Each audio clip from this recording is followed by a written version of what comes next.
పోలవరం నిర్వాసితులకి నిజంగానే పండగ వచ్చింది. వాస్తవంగా మన భూమి అమ్ముకుంటుంటే పండగనం, మన భూమికి భారీ ధర వస్తుంటే పండగ అవుతుంది. కానీ మనం ₹1,00,00,000 అనుకున్న చోట్ల 40 లక్షలే వస్తున్నప్పుడు అదేం పండగ కాదు. కానీ అసలు సమస్య ఎక్కడుందంటే పోలవరం దశాబ్దాల తరబడి సమస్య.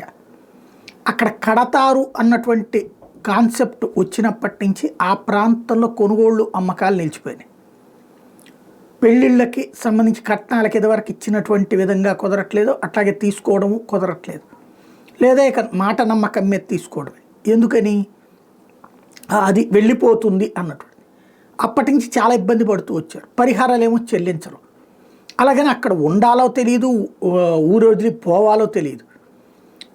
ఇప్పుడు పోలవరానికి సంబంధించి మోడీ సర్కార్ మొన్ననే పరిహారానికి సంబంధించి దాదాపు ₹1000 కోట్ల మేర నిధులు రిలీజ్ చేసింది.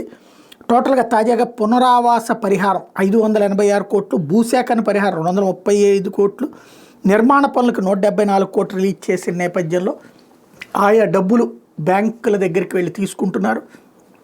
ఆ తర్వాత తమకు నచ్చినటువంటి ప్రదేశాలలో భూములు కొనుక్కోవడం, ఇల్లు కొనుక్కోవడం, స్థలం కొనుక్కోవడం అన్నటువంటి దిశగా అడుగులు వేస్తున్నారు. సాధారణంగా భారతీయులకు ఉన్నటువంటి ఒక అలవాటు, మన ఆంధ్రులకు ఉన్న అలవాటు, ఒక ఆస్తిని అమ్మినప్పుడు మరొక చోట ఆస్తి సమకూర్చుకోవడానికి ఎక్కువ ప్రాధాన్యం ఇస్తారు. ఆ దిశగా అడుగులు పడుతున్నాయి.